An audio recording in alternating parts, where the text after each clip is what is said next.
So the roof fist technique, how does it work usually? Alright, so if I was standing square with my opponent and let's say they throw a left jab, I can come off, I can parry it. If they do happen to leave it out, I can bring it down and come over the top and get a hit. And then obviously I'm going to move in. I'm going to try to grab,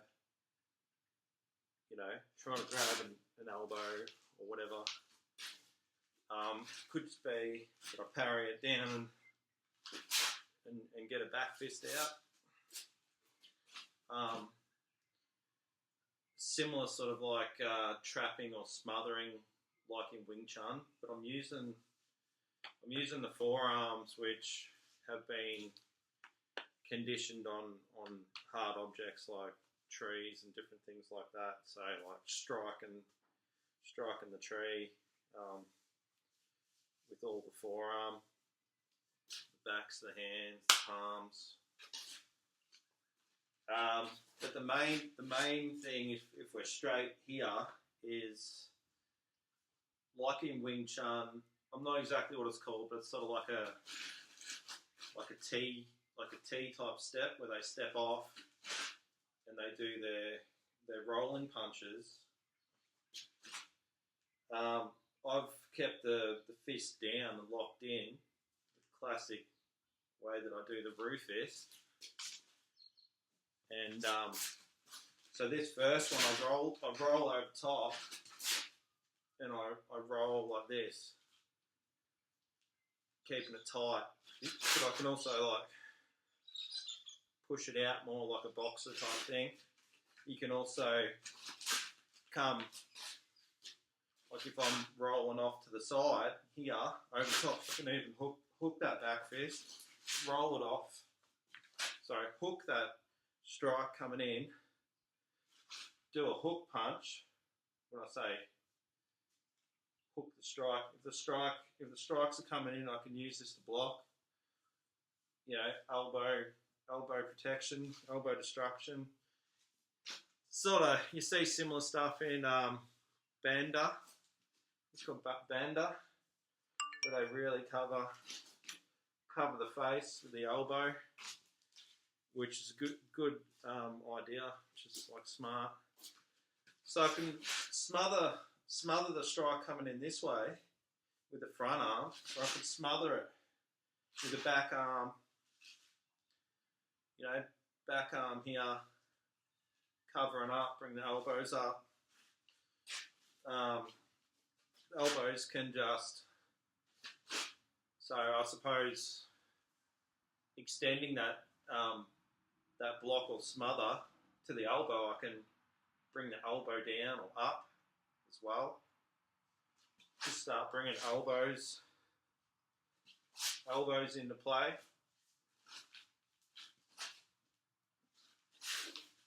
There's also like tight forearm and hammer fist strikes.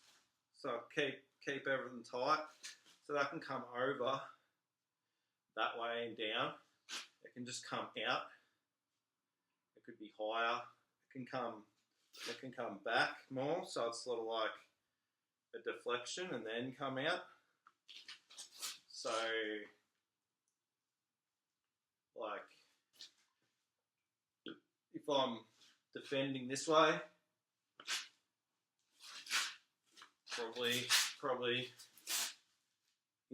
like an animal sort of, which is the animal mimicry part of the style, because it's got kangaroo in it. So what does a kangaroo do? It has its paws up, and if you're imagining sort of being inside the kangaroo's body and knowing how to fight, or it being in our body and sort of knowing how to utilise our limbs, claw. You know, so you can parry off here and claw out. You could parry that movement, claw into a back fist, sort of, or into a hammer fist. Parry off punch, into a back fist, into a claw, into an elbow, into a grab. So like just, you know, they might throw the punch, you might be quicker, you shoot out the punches, and then you just grab the head. And once you've got the head, you just elbow and, sorry, just getting rid of some crap on the screen. Yep, sorry about that. Yeah, so, yeah, you could just deal with the head, an elbow, bring that elbow in, or grab, you know, knee, do all your knees, whatever. Use your body, use your elbows in different ways. Come off with a parry into elbows. You know, they bring the arms through and you do the classic sort of break, move the limb out of the way, strike to the head, grab at the throat, parry off, grab at the throat, just go for the throat, rake the face. You know, there's lots of different things you can do, so that a lot of that just stems from this. So off angle, and usually that move, like I sort of do it in like a bit of a cat stance. So when I'm off angling this way, and if I was to do it this way, I'm off angling this way. So the person, say here, rolling that punch, and you can just do like singular ones, off angle in the back fist. You know, I like all the back fist sort of stuff and all that. Just better than, you know, the fist can move this way,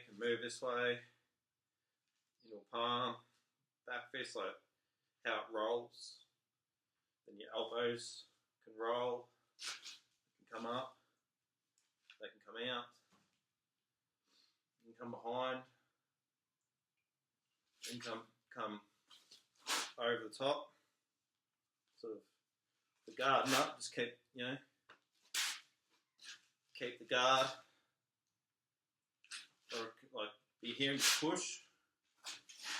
Here, be here and just do it like a push, like a palm, you know, another push.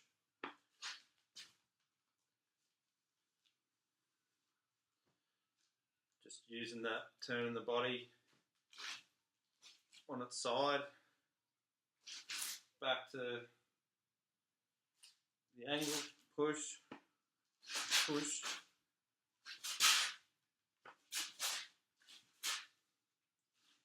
boom.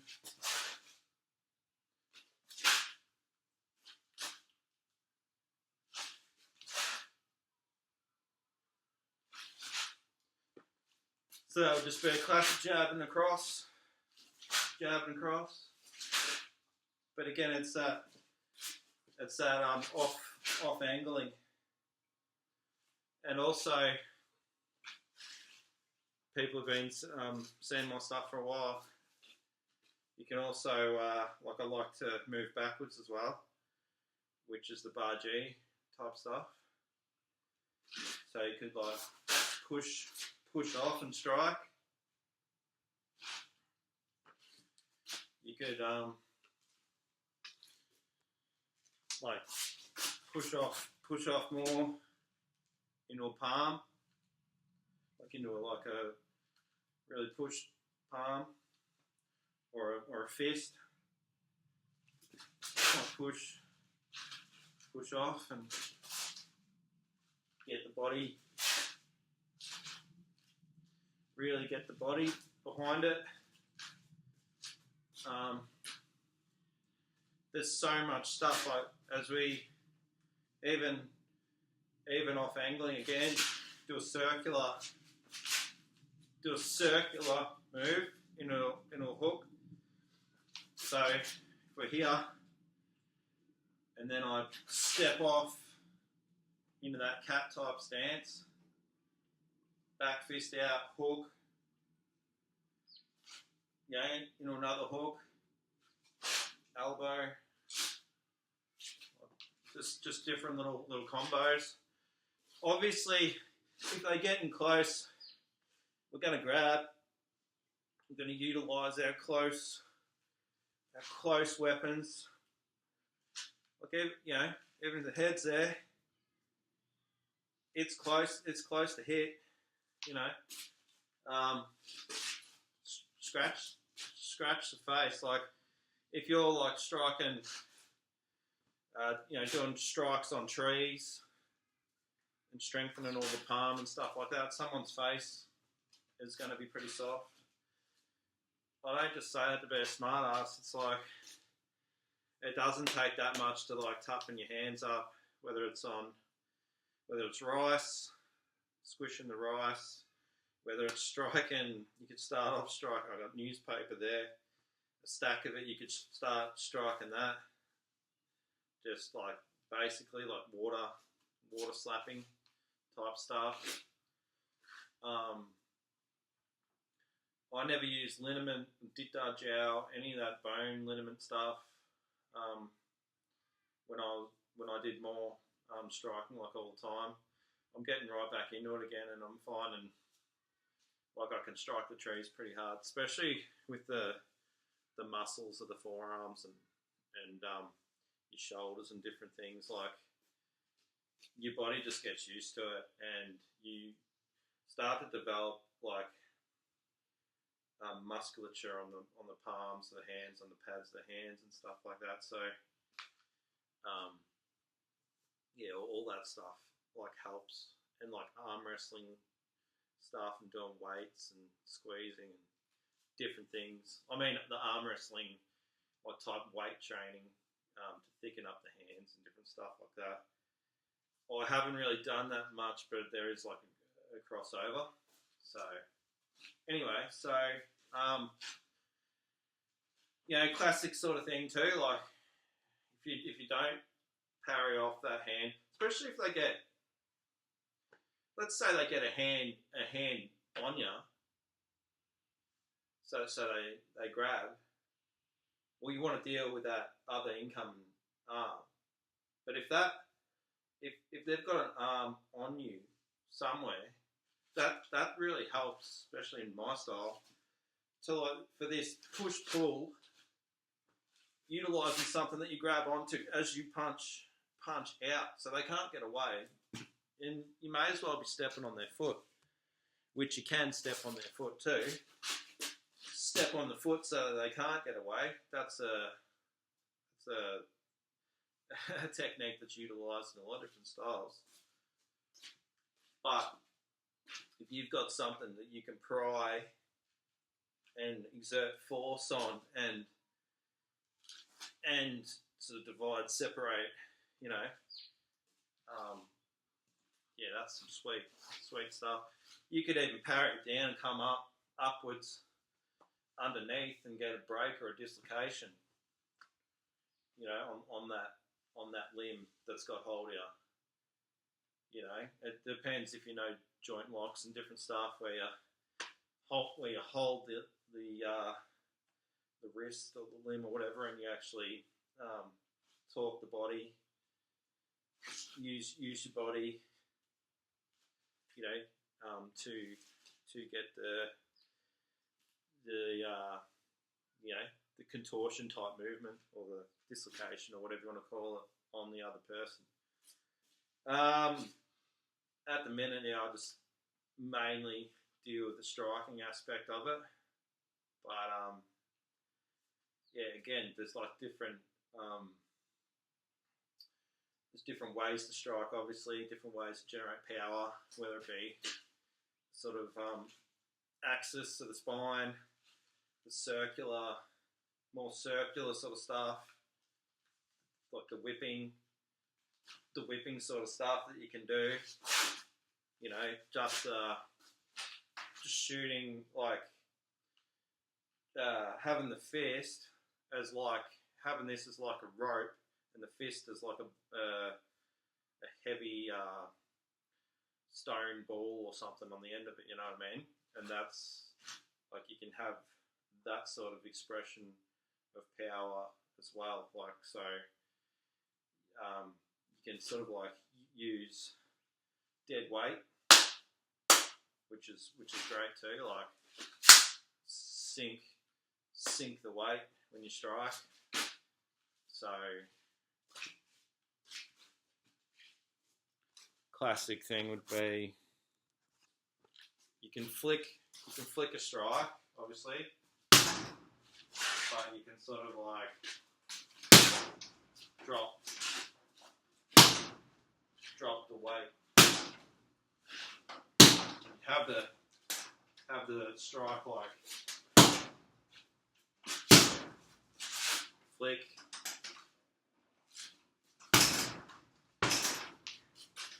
You flick it